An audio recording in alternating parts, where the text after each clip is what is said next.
Hi, everyone. Welcome to the Goldfish Report. I'm your host, Louisa. Today is Saturday, June 30th, 2018, and this is our weekly Country Roads with Winston Shrout. And of course, we have Winston with us. Welcome, Winston. How are you today? Oh, you kind of break up a little. Yeah, I'm doing just fine. Oh, okay, so we're breaking up a little bit. Well, That's okay. this is our internet connection. We're working on getting this repaired. Hopefully, by next week, we'll be in better shape. Um, so today is Saturday. We usually do our country roads on Friday, but we've been traveling. We've had some schedule changes, so we're doing it today. This is also 4th of July weekend, and of course, we would want to talk about what this weekend is really all about, what the 4th of July is really all about. Although the 4th isn't until Wednesday, this is the weekend before, so we're going to talk a little bit about the Declaration of Independence. And Winston's going to be presenting some information, a little bit of historical perspective to give us a different perspective of really what was going on at that time and how, well, in some ways, it's just like it is today, and maybe I'll be bringing that perspective in. But Winston wanted to share a unique perspective, and so we can't wait to hear about it, Winston. You can't. Okay. Well, we better launch into it. And like I say, we're trying to hold some of these discussions down a little bit as far as length. So I'll just launch right into it. Before I wanted to start on that, though, I wanted to report on a program I've been watching on the television. It's on this Xfinity station, and it's a production about the communist revolution in China. Actually, and it's filmed in China from the Chinese perspective. Hmm. I mean, we look at things that happen, from the information that comes to us here, but now we got a report. It's not a documentary; it's a drama, but they bring in, that period of time. And one of the things that I kind of looked at, because years ago I had realized that is actually the Chinese communists were actually brought in by the Chinese elders. They're the ones that brought in communism, and the problem was they were trying to overcome, millennia of imperialism, and the empire and the feudal system. And so to counter that, and perhaps during the same period of time, during the late 20s, 1920s, and that era, and probably in connection with the world events. I mean, we had talked about the plan of the experts some time Yes, ago. yes, we did. Anyway, so about that period of time, they decided that they would institute a republic. Hmm. I mean, I hate that word. I mean, everybody says, "Well, let's go fix things. Let's make a republic." Oh, okay. Anyway, so they created what was known as the Republic of China, and then certainly, Chiang Kai-shek was one of the main movers in that. And then that republic, as they seem to all do, it turned as corrupt as all get out. Hmm. And a lot of the officials and stuff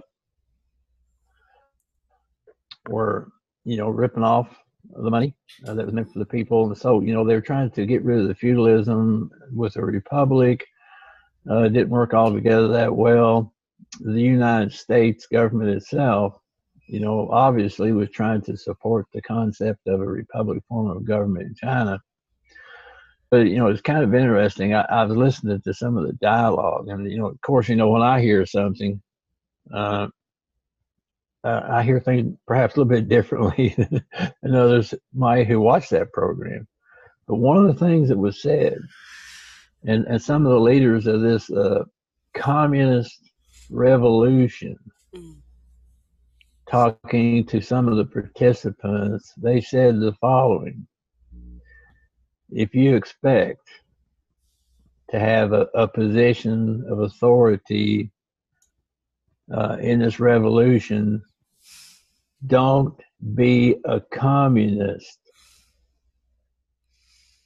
The leaders of the revolution were advising this individual who was a part of the revolution: if you expect to have any position of power, don't be a communist.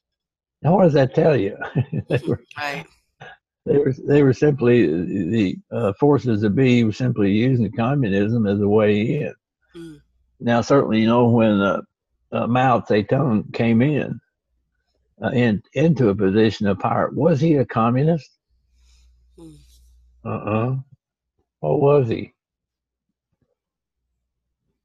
Most likely a Jesuit. Mm. Yep. so, That's right.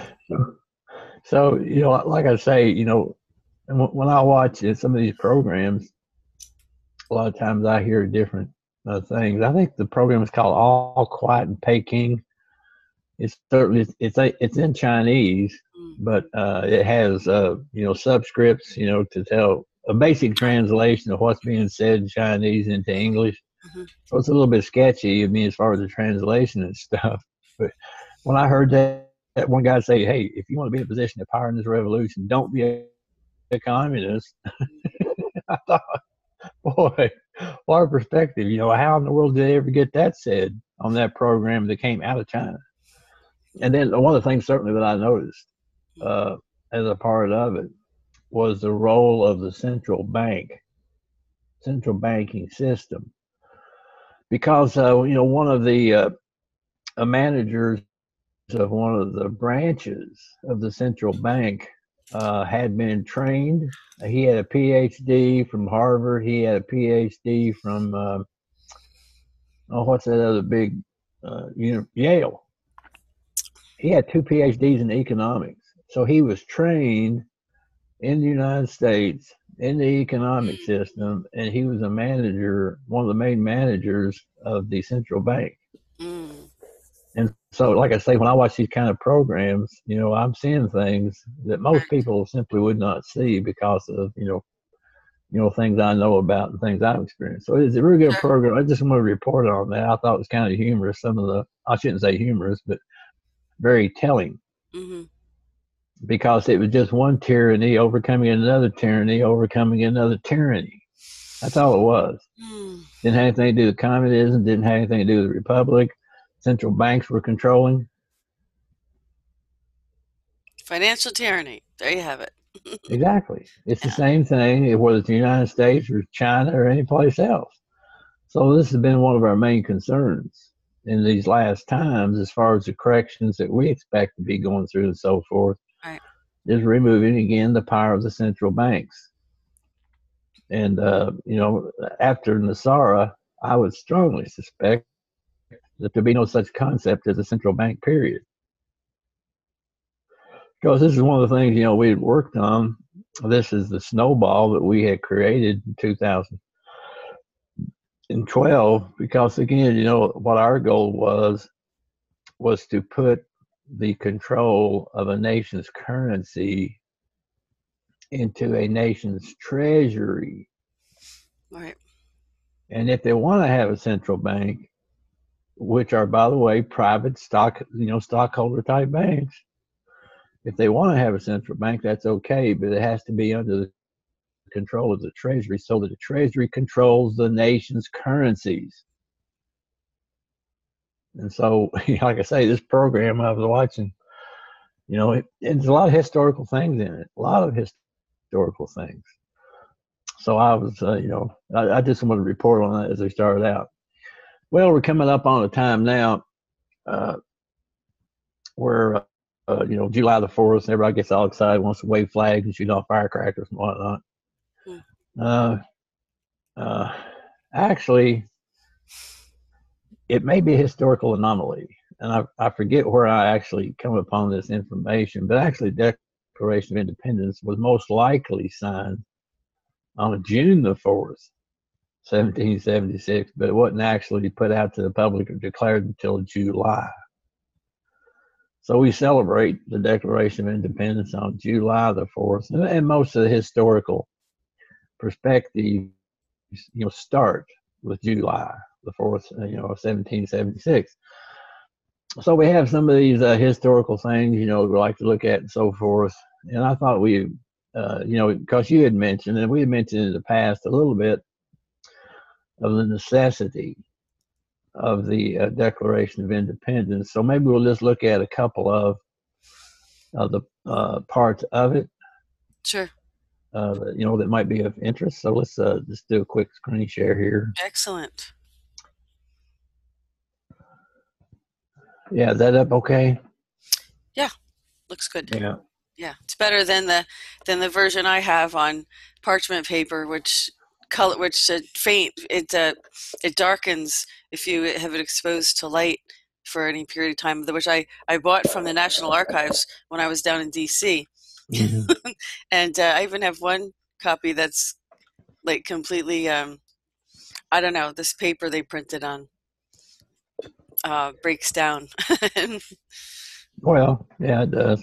Okay, so anyway, yeah. about this. Now, it says in Congress. Now, that's not the Congress that was established with the Constitution. In Congress means a whole bunch of us got together. That's what it means.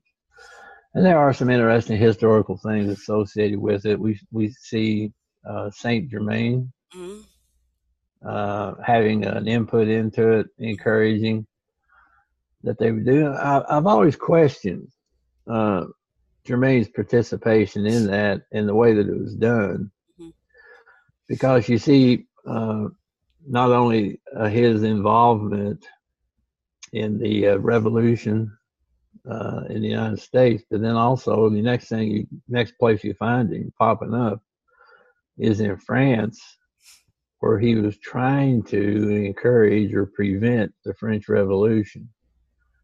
And I kept thinking in my mind, why, what was the long-term effect, for instance, of the Declaration of Independence, and also his effort to try to prevent the French Revolution, which he did not succeed at, by the way.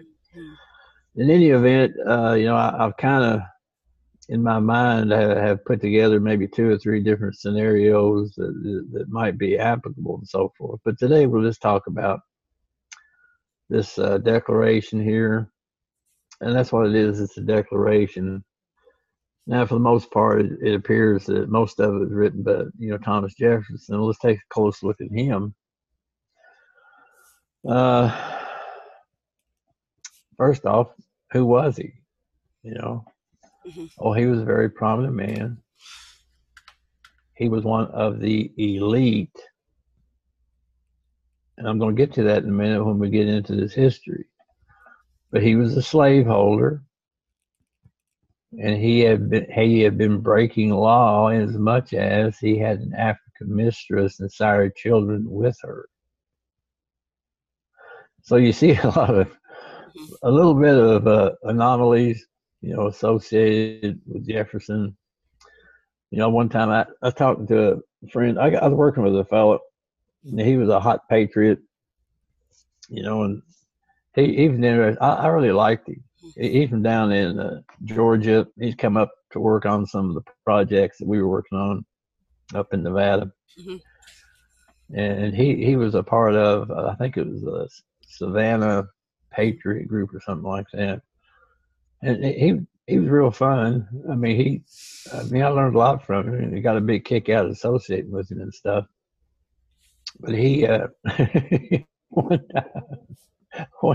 remember that old country music song called "I Don't Remember Loving You"? No, I don't know that one. You don't know that? Anyway, sing it for me. Winston. I don't know. I'm not sure if I remember. Well, I don't know his name. I can tell you the story about it. Anyway, it's Could you take the screen share off so our viewers can see your lovely face when you tell your stories? You have a very expressive face. Molto espressivo.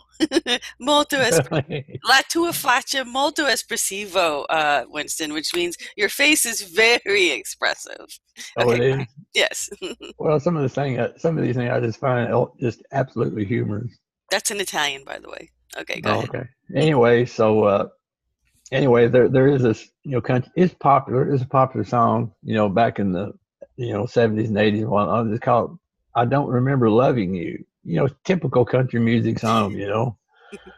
Long lost love and all these kind of things. So anyway, the lyrics go, you know, I don't remember loving you, blah, blah, blah, blah, blah. So anyway, this guy, he was messing around with the IRS. So he takes his guitar down to the IRS office, goes in and gets up on top of the desk and starts singing different lyrics, which was, I don't remember owing you. So, That's pretty good. That would have been funny as heck going in there seeing that. Yeah. He was already on the second verse time the cops showed up. I don't remember owing you. That's pretty funny. I would have loved to see that. I remember owing you. That's pretty good, Winston. That is funny. Yeah, but Funny. He would do things like that, and Oh man, that's funny. but he was real smart, and the people he was associated with down there in that Savannah group, they were good researchers, and they had, you know, come up with a lot of different things that was very helpful in the community of people who were, you know, studying and doing some of these kinds of things. You know? Man, that's funny. That is super funny. You just Anyway, made my day. the reason I was reminded of that story was that when we were working together, you know, I mean, he was, you know, fire breathing patriots, you know, and then I just made the comment. Yeah, I made the comment to him one day. I said, well, you know, Declaration of Independence is an Illuminati doctrine. Oh boy, he hit the man. I said, well, look who wrote it. Look who wrote it. Who was he? Yeah, who was Jefferson? Yeah. And I wasn't saying Washington was the Freemason too. Yeah. Mm-hmm. I wasn't saying it in the perspective. Illuminati just means illuminated ones. But anyway, so I more than anything else, I was just teasing with him over it, you know, because once you get the words and the perspective straightened out, to make a little bit of sense. But anyway, I was kind of, you know, every time I think about the Declaration of Independence, I think about him and getting up on that desk and saying, I don't remember owing you. Yeah, I like that, man. That is funny. I would love to see that. I would definitely love to see that. Well, they finally put him in jail over something. I can't remember what it was now. That's too funny. Yeah, but like I say, he's on the second verse. He was on the second verse before the police showed up. Winston's really enjoying that. Well, yeah, you got to have a little bit of fun. Yeah, we're having fun. That's pretty funny. Anyway, let's take a look at some of the elements of this. You know, it starts out in the course of human events. Now, first off, especially when we get into looking at some of this history from Howard Zinn, you're going to understand why this was written the way that it was. Well, I'll just save it until we get to it. Okay. But let me just say that there was a reason, you know, that this, because this was, you know, if I can use the word without being derogatory. I'm not being derogatory. Okay. But this document is, yeah, it's propaganda. No. You sound so unpatriotic when you say that, Winston. I hope you've got some explaining to do. Well, I will. Once you get into the history of what was happening at that time, the document was written as propaganda for a particular point of view. There was a great deal of turmoil going on in the states during that time, and I'll point to some of those things. It'll probably shock a lot of people to know a lot of this, but you know, I've said in the past, the Revolutionary War itself was not a popular war, was not. And perhaps, you know, as few as 3 or 4 or 5% of the people in the 13 states actually actively participated in it. This was not a popular thing. And so when I say that the Declaration of Independence itself was propaganda, It was written to encourage people to become more unified because they were split all over the place. And so when Jefferson wrote this, he was trying to gain support for the movement against the British tyranny. That's why I call it propaganda, because that's what it is. It's political. He's trying to encourage people. He's trying to unify the effort. And again, as I pointed out, Jefferson was one of the elite. Now, when you go a little bit further down the road, and people just have to realize this, because I keep hearing so many things, being said, and they're being said without knowledge, even in our own current time. Like I say, there's quite a bit of conversation going on all the time about the Constitution this, the Constitution that. I keep saying, you want to go back to the Constitution? Oh, really? That means that only white landholders over the age of 21 can vote. That excludes all women, all people of color, and people who don't own land. And there are very few people in this country who own land. The government owns it all. We're simply tenants. Read the statutes.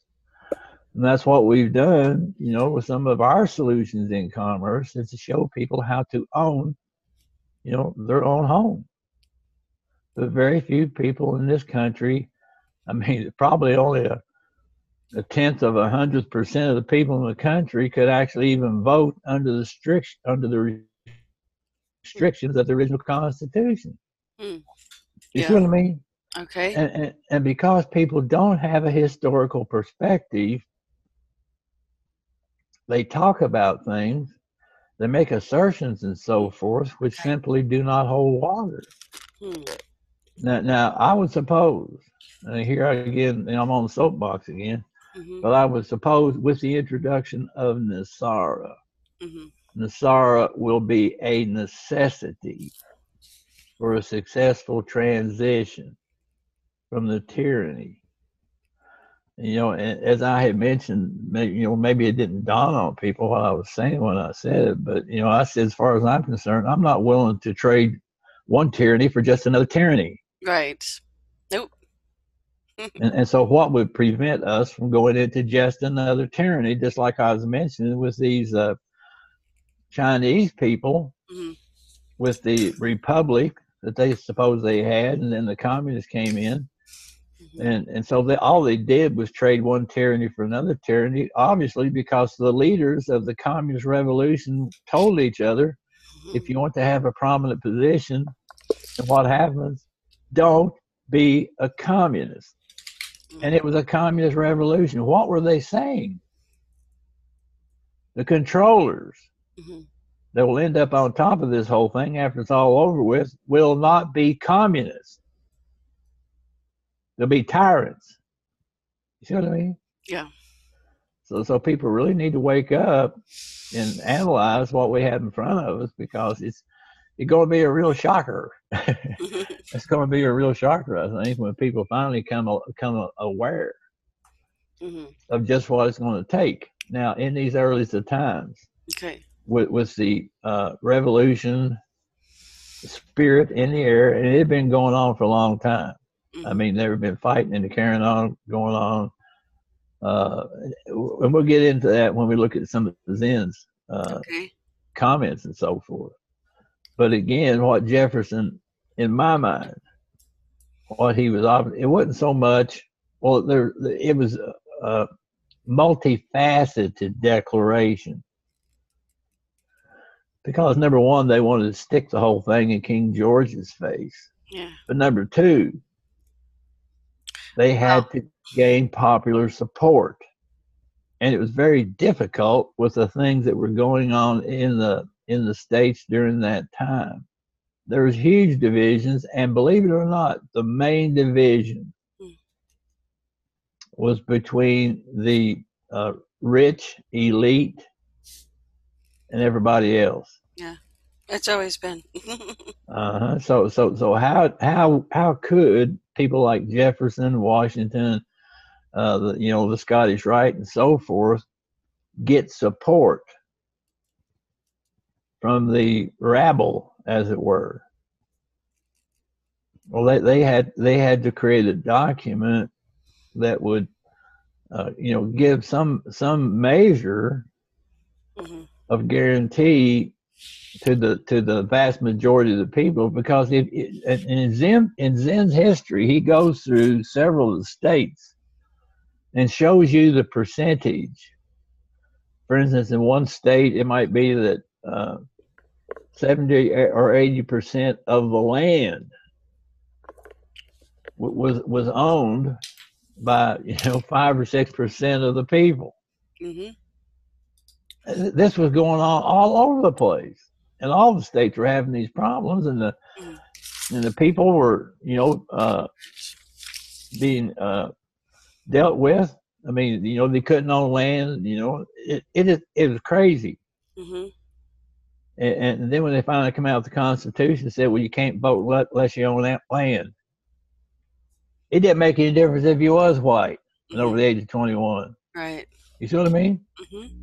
It was highly discriminatory. Discriminatory. And so that's the root, of what we have today. And have conditions changed very much, since those times. And it's been purposely blocked to make sure that we have the same conditions that existed, back in 1776. Yep. So it's not all a bed. It's not all a bed of roses. It's not. It's very difficult, and I think people would, be well served to study this history and get back into reality. And that's why I've said, the necessity of this currency redemption that we're going to, and that is get money back into the hands of people generally, and not just in the hands of a few, because that's exactly what was going on in 1776, as we'll point out. But anyway, let's look at, when in the course of human events it becomes necessary for one people to dissolve the political bands, which had, this is, this is, how should you say, it's kind of philosophical in perspective. And Jefferson had to be very careful the way he worded this, because he was not popular, because he was, in fact, one of the wealthy elite. Mm-hmm. And the vast majority of the people were against him. But yet there was something that he and the Scottish Rite were trying to accomplish, for which they needed the support of the common people. And at that point in history, it was very difficult to get it. I mean, you have most of the country revolting against the wealthy elite. It was the wealthy elite who stood to profit by a split with England. The vast majority of the people that, again, they were just trading one tyranny for another tyranny. That's all they were doing. So anyway, so some of the language in here is, what we would call poetic, or even romantic in its nature. Okay. For instance, that we hold these truths to be self-evident, that all men are created equal. Give me a break. Well, read this to the poor people in North America and see how they took it. We hold these truths to be self-evident, that all men are created equal. Oh, really? Can I vote? Can I vote in our national elections? Really? I can't? Why is that? Because you're poor, or because you're a person of color, or because you're a woman. You see what I mean? right. And so historically, there's a lot of language in here that is inserted, from a poetic or romantic point of view, as if, there's some destiny we're trying to create. Mm, And here's the language that we would use to entice people to go along with the higher good as they supposed. mm-hmm. And so, like I say, unless you know history, you won't see this. Got Unless it. you know history, you're not going to be able to pick this out. And so, anyway, uh, we hold these truths to be self-evident that all men are created equal, that they are endowed by their Creator with certain unalienable rights. Among these, life, liberty, and the pursuit of happiness. And here's where Jefferson had varied, because he's quoting a phrase. Was it Thomas Paine or some of Thomas. those that actually had the original? And they said, as far as unalienable rights, were life, liberty, and property. Now, if Jefferson had put property in there instead of the pursuit of happiness, he would have alienated about 80% of the people in North America, because they couldn't have property. That's why they kept encroaching westward and fighting with the native people and so forth, so they could have property. And when they accomplished those things, as they supposed, they conquered the native people. They took their land. They claimed they had property. And then the first thing they did, they came in and created states and all that kind of stuff, set up title offices, and then stole the land that had been stolen from the natives back from the people. It's nothing. It's nothing. Pardon me. It was nothing but Shyster. one giant screw job. Shysters. Yeah. Because again, the wealthy elite, many of whom objected to breaking with England, had brought the feudal system from Europe right straight to North America. Now, getting back to these Chinese again, with the Republic of China and the Communist Revolution, they were trying to overcome feudalism. But as soon as the communists took control, what did they do? Reinstituted feudalism. Right. So, they're just swapping one tyranny for another tyranny for another tyranny. And people need to wake up to this. When people in the United States are on the whole planet, as we suppose, Mm-hmm. or once Nasara is in effect, once Gesar is in effect, how will the people live and how will they think? Did you have something? I have a lot of comments, but it's okay. I can Okay. wait. I can wait. I mean, the body, we're talking about the body of the document, the very beginning.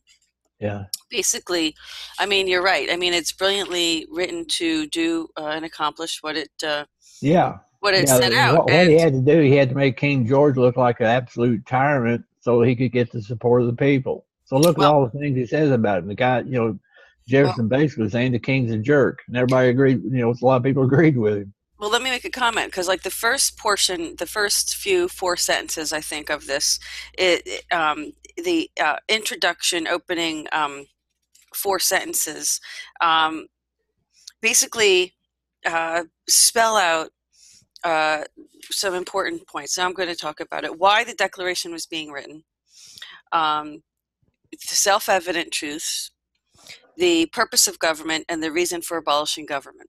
So in the Uh-huh. first four sentences, this is what was accomplished. And what happens then after that, the next 1,000 words, which is the majority of the body of the document, is a list of grievances Yeah. against the king. And then the last few sentences is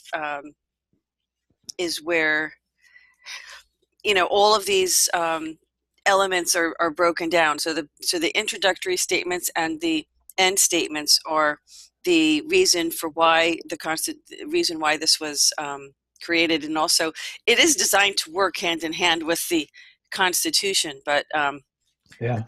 yeah, so I just wanted to make those points that there's basically a little under 1,400 words in the document itself. So, but 1,000 of those is this list of grievances. So you're absolutely right, Winston. This was Yeah. definitely. Had to gain support of the poor people. Yeah, and let me just list a couple of them because I mean, you're really thinking this guy's a monster, right? So unfair taxation, cutting off trade, abolishing good and helpful laws, making arbitrary laws himself, creating new government departments with officials that harass the people. Geez, that sound like something familiar that we know today, people? That's It what I'm saying. sure They just does. turned around and did the same thing that they were accusing King George of. Exactly. Depriving colonists trial by jury. We have this today. Oh, yeah. Protecting his own officials that were murderers. We have this today. Mm-hmm. Attempting to establish military rule. We have this today, which was the military-industrial complex. Capturing and forcing colonists to fight against their fellow colonists or be killed, which is basically what we have today. Hiring mercenaries to harass and kill colonists, which is what we have today. Fostering domestic uprising in the colonies, which is what we have today.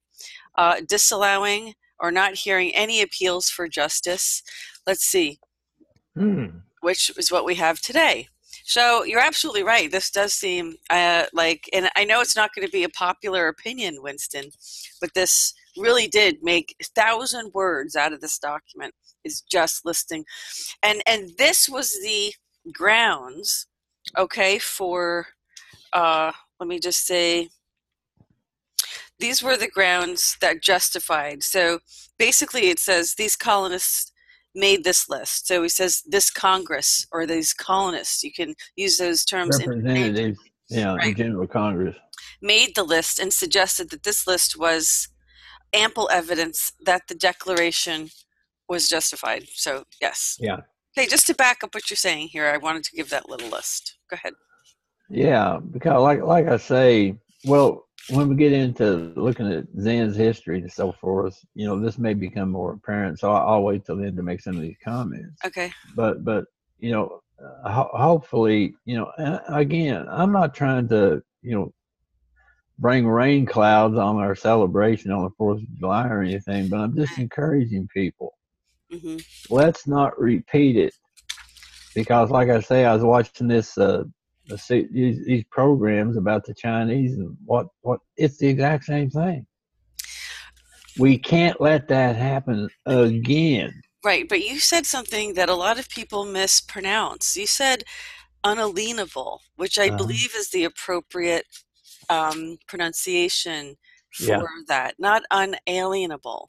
Because if you want to look at the etymology of that word, okay, lean, or let's just go to unalienable. If you go to the etymology dictionary, it comes up as not alienable. All right, that didn't really tell us much. Then, so you go to alienable, and it says that can be surrendered or given up. Okay, so we can use that as an adjective. We can use that that can be surrendered. So unalienable means not something that you can surrender or give up. Okay, we can get that too. But if you look at the word lean, we also know that the letter A also means not or opposite in etymology. Correct. So when you look at the word, instead of looking at it as alien, look at it as alienable. So the lean, and of course this is a word we know quite well, if you look at alien, it's not going to give you any insight into what they're talking about, okay? Strange, foreign, things like that. But if you do look at a meaning not or opposite, and then the word lean, which is defined right to hold property of another until debt is paid.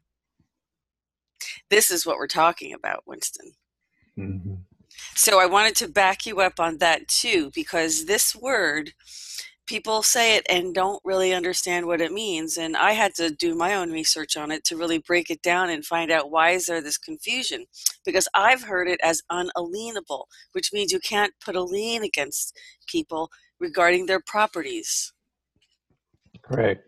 Okay, so Yeah, maybe you can explain that a little bit more. If they're God-given rights, they cannot be leaned against.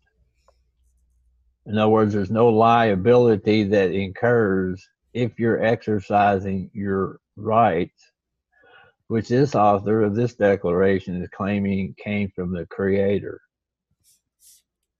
So that's a concept, that we have supported over the time. Okay, well, let's get back to it. I want to make another couple of points here. Okay. If you look down here, let's see, it says... I'm sorry, Winston. Just for clarification, so what you're saying, this interpretation is that that so we cannot have a lien against property. We have the right to live on the planet, in other words, and yeah. that's part of the double bookkeeping, the double ledger bookkeeping, where Jesus came to prepay our debts, which means so this is how it all connects. This is what I'm trying to get at, and I want to connect. There can't be an obligation against a physical body because all of the supposed prospective debts have been prepaid. Right. Unalienable property. That's what we're referring to. Not unalienable. Like, what does that mean? Don't mean anything. It's a word that has a double meaning. So it was there to kind of camouflage really what the real meaning of it was, I think. Jefferson was a highly intellectual man. Mm-hmm. He wasn't stupid. Yeah. I mean, he knew what he was writing. Yeah, it's double meaning. And so instead of looking at it as unalienable, it means unalienable.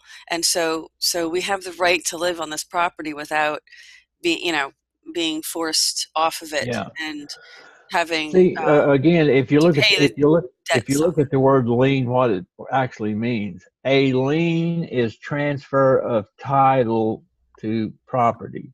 Mm-hmm. And what has happened over the years, certainly the title, which as part of our reclaiming your status and assets, what we recommended to people is that you get your title to your property back into your hands, which is your body, from the birth certificate. Yeah. Well, not the birth certificate, but the certificate of origin. Which is the certificate of live birth. Now, I've shown that on my, like I say, my particular situation, being born in Kentucky was kind of pristine as far as the procedure. And then we've had to adapt all kinds of crap because the states are all mixed up about how they do the procedures and stuff. Mm-hmm. But what I actually did was to take the certificate of origin to this body, to this dirt, to this water. Mm-hmm. I took that certificate and got it authenticated as being a valid certificate from the U.S. Secretary of State. They agreed to that. They said yes. Right. Full faith and confidence. Mm-hmm. And then I went and created an affidavit of ownership to this dirt and water. Now, at that point, is this dirt and water lienable? No. According to this declaration, unalienable rights by our Creator. Yeah. So again, we've had to go to extraordinary lengths to reverse this. Yeah. To reverse the trickery, the thievery, and so forth of this stupid feudal system that keeps getting forced down our throats. Yeah. If you want to talk about a July the 4th celebration, yeah, right. Better be in a Sarah. There's a few of us who can celebrate the 4th of July reasonably. Right. Once you change your status, because then you're not alienable any longer. You're not living up to the Declaration of Independence unless you're in a status that's not lienable. Yeah. So some of us have a reason to celebrate; others do not. That's what I'm saying. Okay. And when we've gone to the trouble to publish these things so that people could take advantage of them, we're kind of left without excuse. That's what it amounts to. But like I say, I'm very sympathetic to people in their situations and things like that. And so what we have done at Solutions in Commerce and others is to try to present to people the very best opportunity so that they could have freedom, so that they could exercise free will. That's what we've done. And, it's pretty rough. I mean, there's been a lot of tussles and Yep. fights and stuff going on to get this done in a lot of different situations. People are constantly contacting me, said, well, I run into this problem over here, I run into that problem over there. And so we're always trying to find ways, to overcome some of these, bumps in the roads that people seem to encounter. Matter of fact, I mean, I've talked to people in several foreign countries. Mm. They're trying to exercise this very same concept in their jurisdictions. And many times, there's a lot of variation. And so it's not easy. If it's going to be easy, I guess, But anyway, I'm just trying to make these points so that people will become more aware and not simply go with the flag waving, hoop-de-gra that goes on the 4th of July without having some good reason to celebrate it. Well, I mean, how can you celebrate this year when we have ourselves, unfair taxation? We have, a past presidents making arbitrary laws themselves. I guess you can argue that any way you look. The thing is that this is based on a sense of morality, on a sense of values. And the agenda was to come in and destroy, to demoralize America so that these principles, these morals and values would be so obscured that it would be, well, whose laws are they benefiting? If they're arbitrary laws he's making himself, are they arbitrary if they're benefiting some? I mean, I don't know. This is how crazy political correctness gets. But we have, depriving colonists trial by jury. We have that. We have. Yeah, it's called administrative courts. Right, administrative courts. We have creating new government departments with officials that harass the people. What is that called? We have, well, the FBI, CIA, according to the recent IG report. We also have, the NSA previously was surveilling and targeting and harassing people. I mean, we have it, folks. What are we celebrating this year? We have the tyranny. It's exactly, just read the Declaration of Independence and you'll see it in there. Protecting his own officials that were murderers. Wait until this list comes out about what Hillary Clinton's done and what her campaign has done. What about George W. Bush and his involvement, and George H. Sr., his involvement in the assassinations and murders of so many people who tried changing the system? We have attempting to establish military rule. We've had a coup d'etat by the military-industrial complex since before Eisenhower was a president. Yeah. We have the tyranny here. What are you blind? I mean, are people blind? Not you. I mean, most of our viewers get this, but you really have to spell it out for people that we have the tyranny. That we're not. Their biggest lie is that we're free, and we're not free. Not until you cross paths and find that suddenly you don't have the laws and you don't exist. You don't have the rights that you thought you had. So you step into a courtroom and you'll find that out. Okay. Capturing and forcing colonists to fight against their fellow colonists or be killed. What do we have? We have targeted people who go and do these mass shootings and things like that. If they're even, really being shot, I don't know. Hiring mercenaries to harass and kill colonists. What is ISIS? How many times did I see pictures of ISIS members with their hats on with U.S. Army tattoos? What's that all about? And John McCain, shaking hands with him. Treason, sedition, fostering democratic uprising in the colonies. What are all these? This is happening right now, folks. This is happening right now. Trump is about to announce a lot of things. There's a lot of indictments that are going to go down, a lot of arrests and things. And what the Democrats are doing, or the deep state, we'll just say this military-industrial complex deep state, they're all Khazarian mafia, as Benjamin Fulford calls it, the same people. They have been infiltrating our government, and they've been trying a coup d'etat. There really was a coup. They took over our government, and they almost destroyed our Constitution and the things that we all believe we're living our lives by. Well, what was the first military coup d'etat that you know of? I'll tell you, the first one I know of was General Washington invading Pennsylvania in the Whiskey Rebellion. It's been going on all the time. So you're right, Winston. Our history, we're bound to repeat it if we never learn it and understand Yeah. what happened in the beginning. But folks, we are living under tyranny and financial tyranny. Of course, David Wilcox has written a book about that. Financial tyranny, it's control through the financial system. Can you imagine, folks? I mean, you really, once you know, and I think this is what's going to come. So they have these groups, these pockets of really disenfranchised people who they're fomenting hate against Donald Trump. And just be prepared. There's going to be pockets, they're planning that there's going to be pockets of what they call civil war breaking out.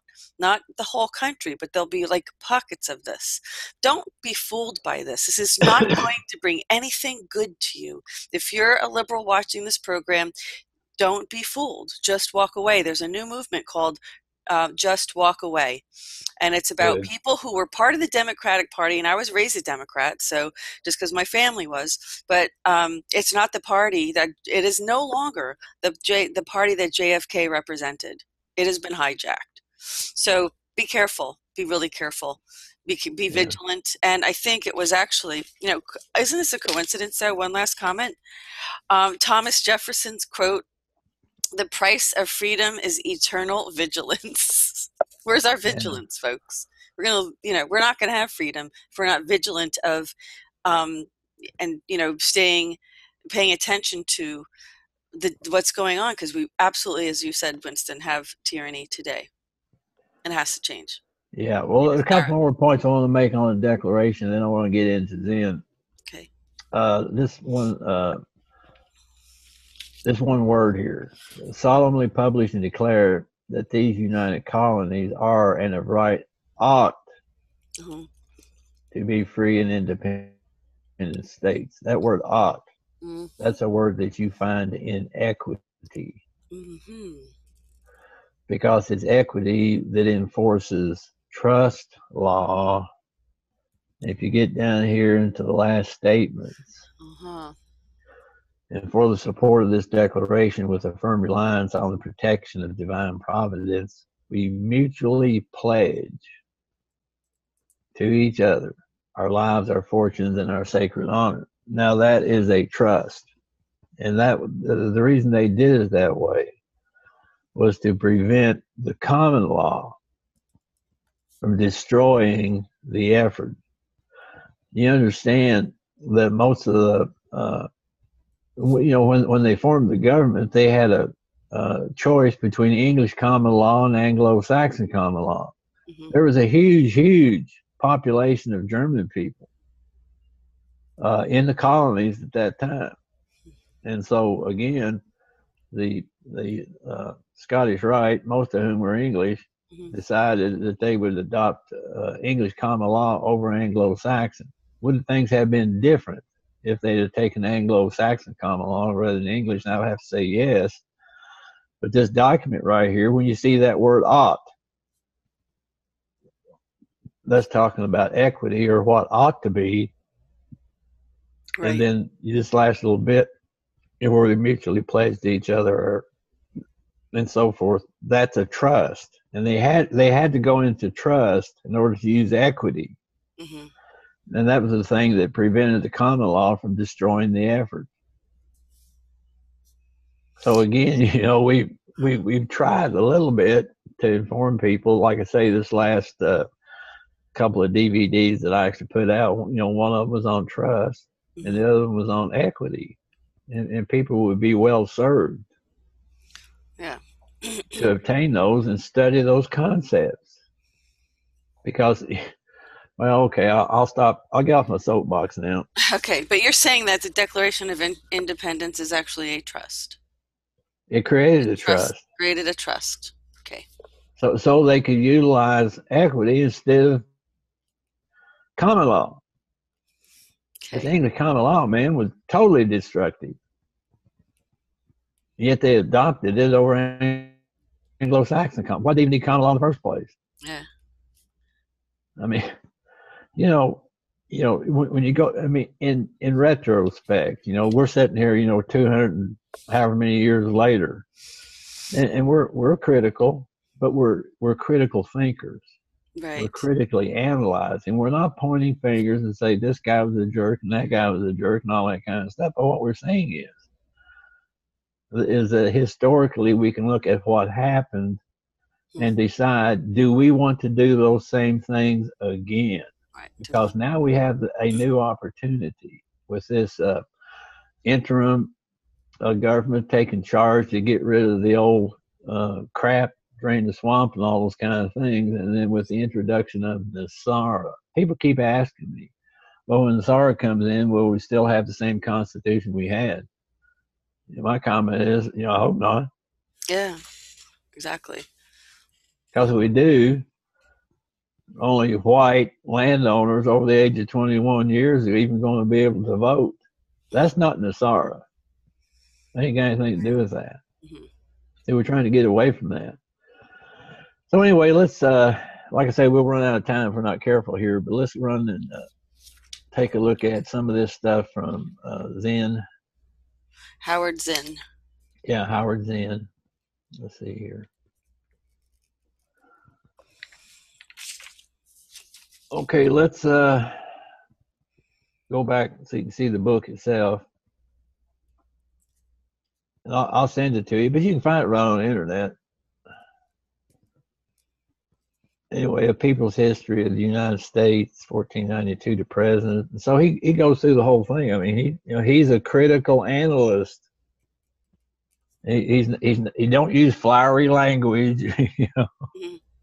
He's not saying I'm okay, you're okay, so let's go skipping down the road hand in hand. What he's saying is, look what happened, and here's the facts of it. And so he goes back and gets all these things historically and analyzes it. Again, I don't think he's being so much critical as he's being analytic. Let me just ask you a question before you go into this. Yeah, so okay. If the Declaration of Independence created a trust, who, just to clarify this, these are maybe some new concepts to some of our viewers. Can you explain that trust, that equity law should have been the law governing? The trust was created strictly for the elite.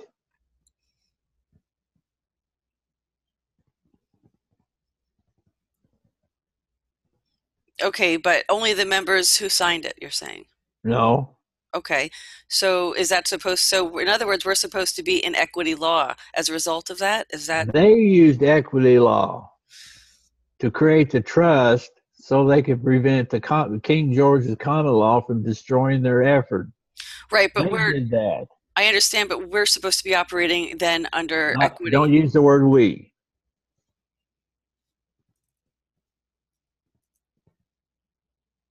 Okay, I just want to clarify this for the viewers. So if we can move That's what I'm doing. Clarify. Yeah, okay. Very good. The whole formulation of our government was strictly an elitist operation. Strictly.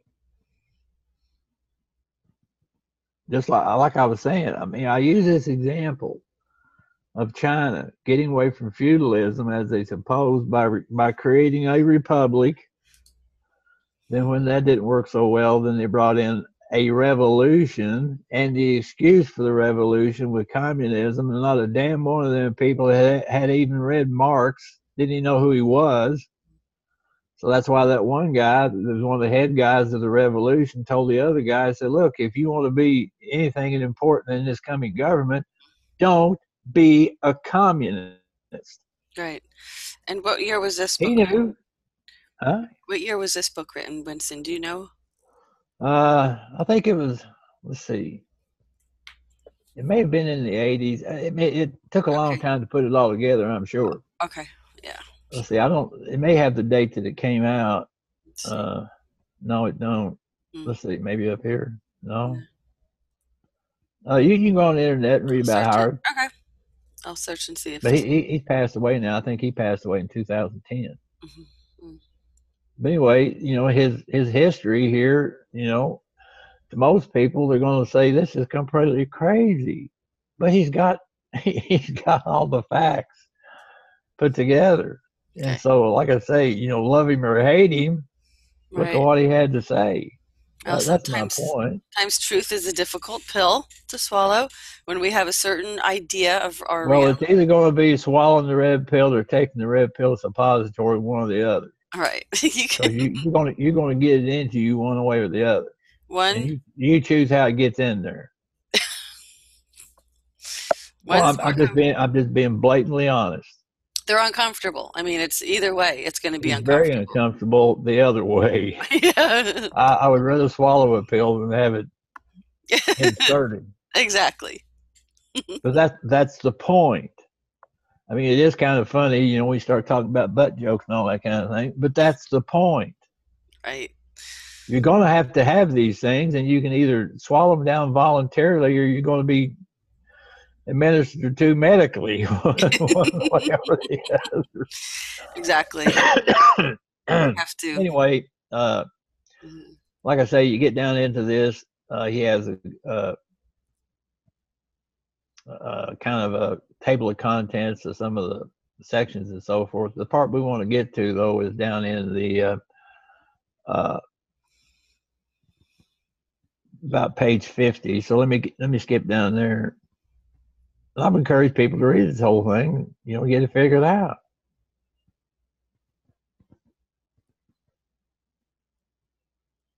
Puts a whole new perspective on what this is. Let's see. Let me start down here. Let's see. Should be on page 50. I got it written down here by the years of the revenue.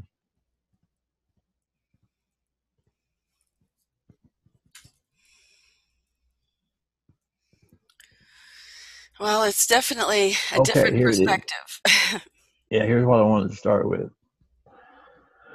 It says by the years of the revolutionary crisis, the 1760s, the wealthy elite that controlled the British colonies on the American mainland had 150 years of experience, had learned certain things about how to rule.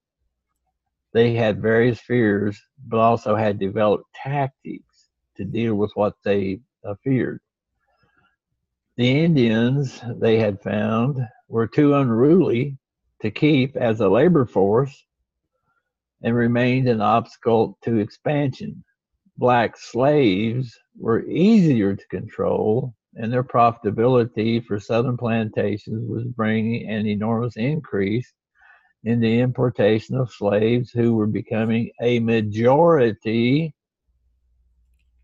in some colonies and constituted 1/5 of the entire colonial population.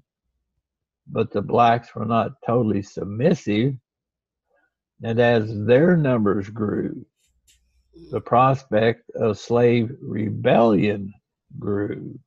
Mm-hmm. With the problem of Indian hostility and the danger of slave revolts, the colonial elite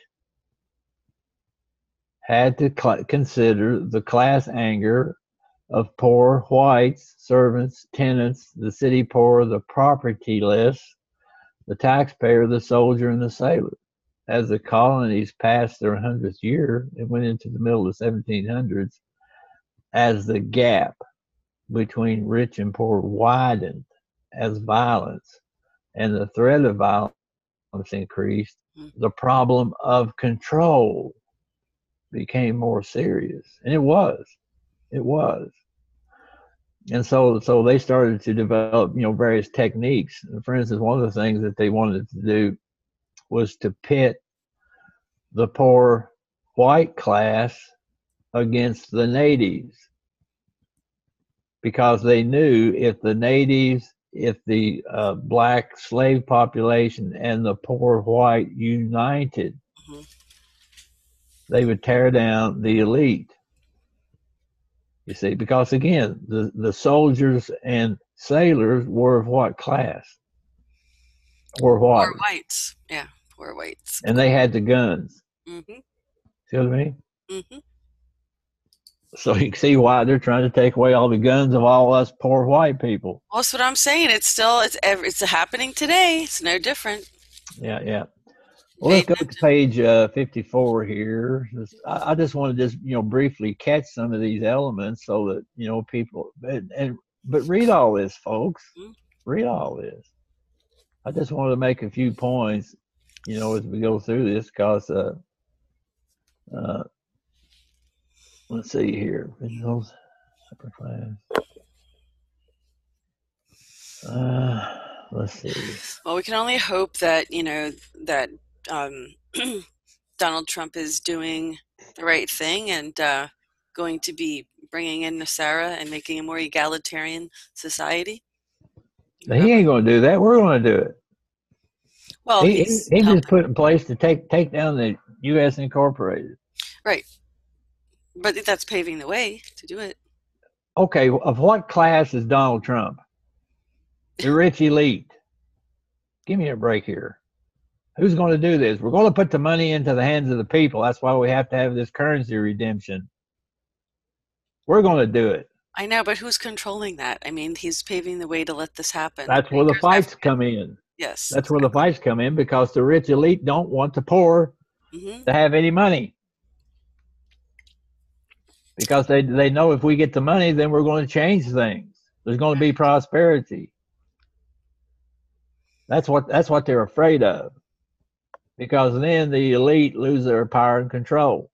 It's such greed. It's a money We issue. need to eradicate greed from this planet. It's just greed. Well, we're going to have to flood the planet with money in order to accomplish it. That's what this is all about. This whole, I mean, let's get it this going. redemption of these M's and R's and all the rest of this stuff is a directed offensive to get rid of money. Like I said, again, going back to the pig farmer concept. Now, that sounds kind of rude, but I'm just telling the concept that every pig farmer knows that if you'll allow a pig to eat all at once, I mean, until it just lays down because it can't eat no more, ever after that, the pig will only eat maintenance. But if you never give the pig that opportunity, it'll keep just eating everything it can. See? Now, I'm not saying that people are pigs. I'm just saying a concept that if people finally get flooded with money to the point that they can't stand it no more. See what I mean? Well, it's behaviorism, and you know that really well. So if you can train a chicken, if you can train a chicken to dance, which you've done, Winston, I know you've done in your Skinner box, the idea is behaviorism, and that's really what it's about. It's about behavior, and that there's instinctual behavior that can be generalized from animals to humans. Well, we need to move along here because we're fixing to run up on time. I want to make some more points over real quick, so I will, and then we'll cut it off. Because again, people, the reason why we're doing this is because it's just so darn expensive to get these things uploaded, and we're trying to correct that. But right now, we just have to kind of cut things off. So let me point some of these other things.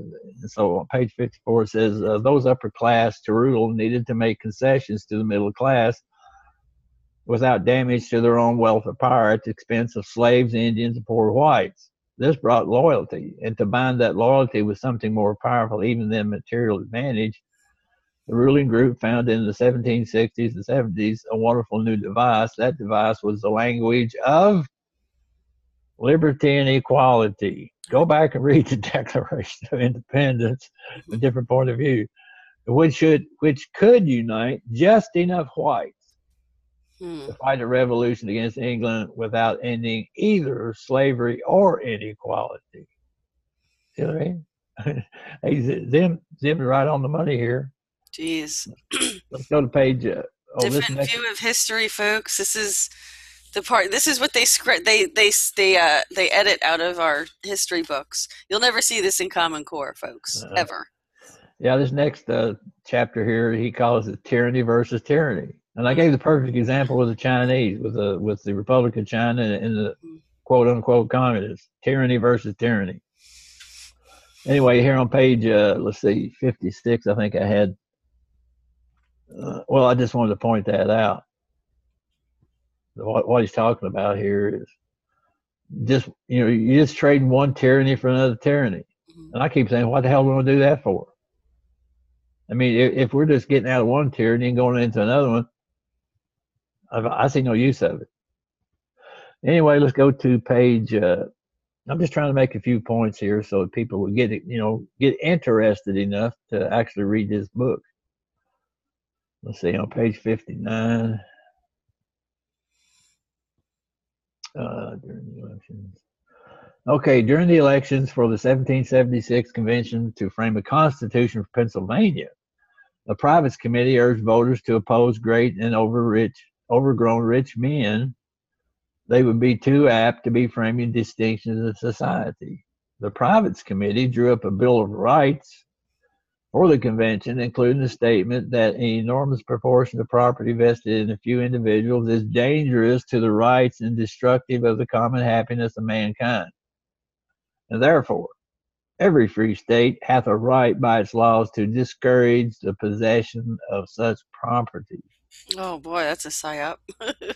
Oh, well, if you read Zen, he goes through various states to show that the vast majority, I mean, we're talking about hundreds of millions of acres of land, was owned by just a very small handful of people. Yeah, of course. But the government's not allowed to own property. It's not allowed to own property. Said in the countryside where most people live, there was a similar conflict of poor against rich, one which political leaders could use to monopolize the population against England, granting some benefits for the rebellious poor and many more for themselves in the process. Mm-hmm. The tenants' riots in New Jersey in the 1740s, the New York tenant uprising in the 750s and 760s in Hudson Valley, and the rebellion of northeastern New York that led to the carving of Vermont out of New York State were all more than sporadic rioting. They were long-lasting social movements, highly organized, involving the creation of counter-government. Hey, the whole place is in turmoil, folks. Whole place is in turmoil. Mm. Let's look at one more here. Like I say, I'm just trying to inspire people with enough little blurbs here that they'll be wanting to check this out. Let's see here on page 61. Okay, it says in another county, Anson, a local militia colonel, complained of the unparalleled tumults, insurrections, and commotions which at present distract this county. At one point, 100 men broke up the proceedings at a county court, but they also tried to elect farmers to the assembly, asserting that a majority of our assembly is composed of lawyers, clerks, and others in connection with them. In 1770, there was a large-scale riot in Hillsborough, North Carolina, in which they disrupted a court, forced the judge to flee, beat 3 lawyers and 2 merchants, and looted stores. Well, they weren't putting up with it. Let's see. There's quite a bit. Like I say, we're up on time, so I don't want to take any more time. But please just spend a few more minutes to go over a few more points that you wanted to make. Well, I think we're okay, Winston. I just want to spend a few more minutes on it. Let me just read a little bit more on this one section here. It says, the result of all this was that the Assembly passed some mild reform legislation, but also an act to prevent riots and tumults. And the governor prepared to crush them militarily. In May of 1771, there was a decisive battle in which several thousand regulars were defeated by a disciplined army using cannon. Now, the regulars was the common people. It says 6 regulars were hanged. It said regulators. Yeah, the regulators were the common people. Okay. The poor people. Okay. It says 6 regulators were hanged. Kay says that in the 3 western counties of Orange, this would be in North Carolina, Anson and Rowan, where the regulator government was concentrated, it had the support of 6,000 to 7,000 men out of a total white taxable population of about 8,000. So the vast majority of the people was siding with the regulators. And the only thing that stopped them was the military came in with superior military firepower. That's the only thing that happened that stopped it. One consequence of this bitter conflict is that only a minority of the people in the regulator county seem to have participated as patriots in the Revolutionary War. They said, screw you. We're not doing it. See, I told you, the Revolutionary War was not a popular war. Right. So most of them probably remained neutral. Fortunately for the revolutionary movement, the key battles were being fought in the north, and here in the cities, the colonial leaders had a divided white population.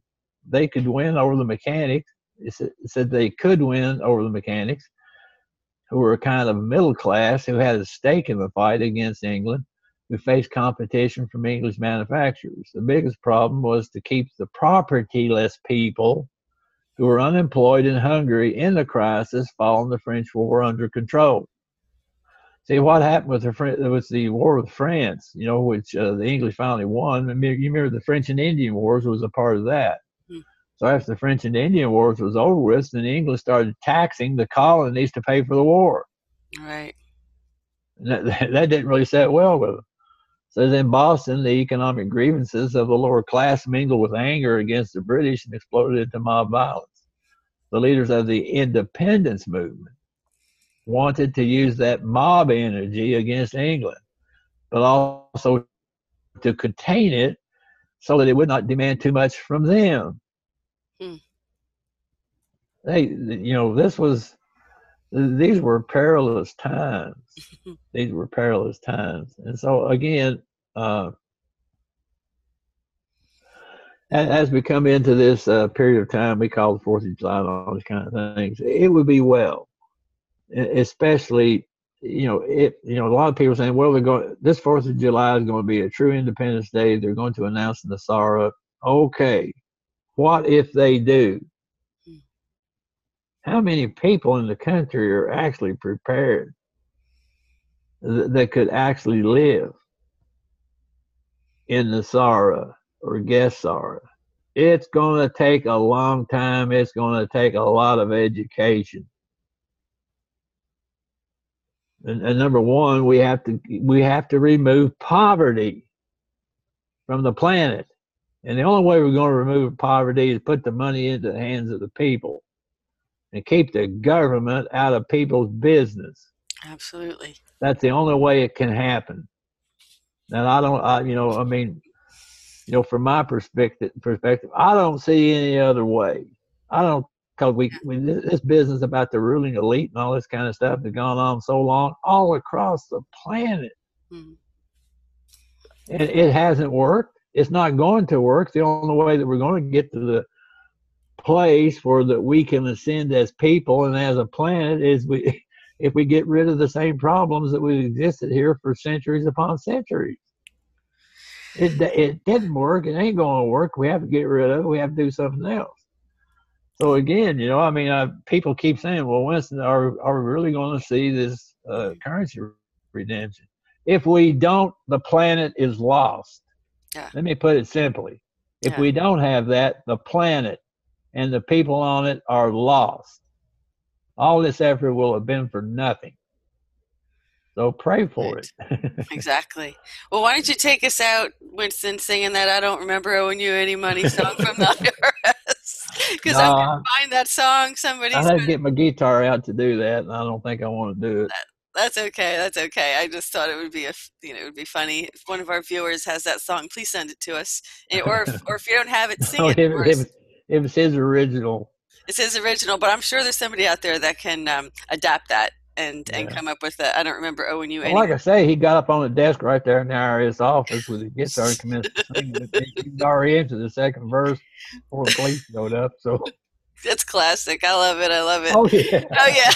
That's great. So folks, thanks so much, and to all of our viewers who heard Winston's call last time. Thank you so much for contributing, because we are going to, by I think. We have a few more reports to get out before next week, and we will, or before the 4th anyway, and certainly by the week of the 4th, or after, a little bit right just after the 4th, we should have our regular services that we need to keep Goldfish Report going. We should have that restored so that we can function normally again and go back to our regularly scheduled programs. And we're going to be offering so much more. We have so many things, wonderful things planned for Goldfish Report. It's been held back a little bit. You know that YouTube deleted our channel. And I would love to see now. Winston put out a promise. I'm going to remind you, Winston. Winston put out a promise to our viewers that if we can get back to our 12,000 and more, or at least 12,000 subscribers, he's going to perform Hambone for everybody. Remember that, Winston? Yeah, I remember that. I'll do it. Okay. So let's get back to our 12,000 subscribers because we have a new channel on YouTube. Of course, we're also on BitChute. From what I understand, it's a little bit more difficult for some people to view our reports on BitChute, but it doesn't have to be. I think you just have to get a Steemit account or something. Go onto YouTube. Our reports are there, and you can only find our POTUS reports. You can only get the link to it either on BitChute or on YouTube. Those links are only available on our website under our POTUS reports because they're unlisted links. Otherwise, they wouldn't allow Jim Fetzer on YouTube. So that's the only way. If you want to hear Jim Fetzer, this is one of the ways that we're going to do it. So let me point out too, Louisa. I mean, people listen to me and Jim and some of these different things. We're trying to include some other perspectives, that are perhaps a little bit more uplifting than what me and Jim have to say and stuff. So we're bringing on as quickly as possible some of these others that'll have some really good things that would help people, and so but it takes a little bit. It takes a little bit of time, and like I say, we're trying to give the people the very best that we have to offer. Right. And so, donations and stuff are greatly appreciated. When this currency redemption happens, we won't need to worry about that. But right now, we're still worrying about it. So, for those that, have contributed, that's certainly very, very helpful. And, but it makes you a part of us when you do that. So Absolutely. we thank you for that. Absolutely. Thank you for that, Winston. Absolutely. And what I love is looking at all the viewers' comments on our YouTube channel. Please make your comments. And I know some people just have had a hard time finding us. They know we were deleted, but they didn't know where to find us because, and of course, when our reports are bootlegged and featured on other channels, then it's not an original source, so then I can't see your comment. So it's always great for you to come by and comment. We love to see your comments, and and we miss you. So Winston, thank you so much. I hope you have a nice holiday weekend. There is going to be some time, I think, some special sales going on. Maybe people can benefit from that, but you never know. Never know. But there's at least going to be some fireworks. So, Yeah, somebody setting off cherry bombs down the street from me the other night. I couldn't hardly go to sleep. Yeah, they're starting already. I know. I heard some too. I go to sleep early. Yeah, me too. Yeah, I know. It gets kind of tiring. So, because I'm like running all this social media all the time, I'm posting 24/7 on the news page. So, you got to check out that news page, folks, because everything that really comes across social media that's really relevant to QAnon, relevant to Goldfish Report, and all the things that are happening in the world that the mainstream media is not going to report about. You'll find it on the Goldfish Report news page. So, please follow us there. Follow us on Twitter. We've got lots of stuff on Twitter that we don't publish on the Facebook page because it's just a different social media milieu. And so also you'll see us on our blog. You'll see us on YouTube and on BitChute, of course, as we said. So thank you, Winston. Have a great weekend. Yeah, folks, Winston mentioned we have some other great interviews coming up. We have one with Rob Potter coming up. Very, very interesting. It will be out this weekend. And we also have another very lovely, and of course, this is what Goldfish Report was always about, always talking about not just revealing things that are hidden, but it's also about providing information that's really helpful to people and really hopeful to people. And we're going to have a lovely interview that I'm really looking forward to. Will be published this weekend about a walking meditation and what does that mean. And I can't wait to bring our special guest with us on Goldfish Report to share this with you. An amazing experience and journey. So this is really something, this is food for the soul. So we can't wait for that. And we look forward to that. And so Winston, have a great weekend. And I'll see you next week. I'll have to take a spoonful of honey before we start that one. I apologize to people. Like sometimes I get wound up, and today especially, it's a good thing we didn't go for 2 hours because if I'd have got wound up much tighter, man, I'd probably been spitting fire. But I try not to do that. I try not to do that. But sometimes things, I have to talk pretty hard Yeah. sometimes, to make the points. Well, you But I do. apologize if anybody's offended by it. I don't mean to be that way. That's okay. And our bandwidth does really weird things like speed up Yeah. our voice sometimes and slows Um, down our voice sometimes. Sometimes it speeds it up. So no, viewers will notice that, but hopefully we'll get to a more consistent bandwidth once we get into next week. So Winston, that was fine. I think you have a way with words, and really you speak with some discernment, a certain level of discernment and knowledge and wisdom, and that's really what's lacking in the world is real wisdom, and you do provide that. So we're very grateful. So thank you so much, Winston. I appreciate it. okay, you're welcome. Okay, so everyone have a great weekend. We have so much more for you. Please follow us, subscribe to us so you can get all these new reports that are coming out. You don't want to miss them. So have a great weekend, and this concludes this edition of the Goldfish Report.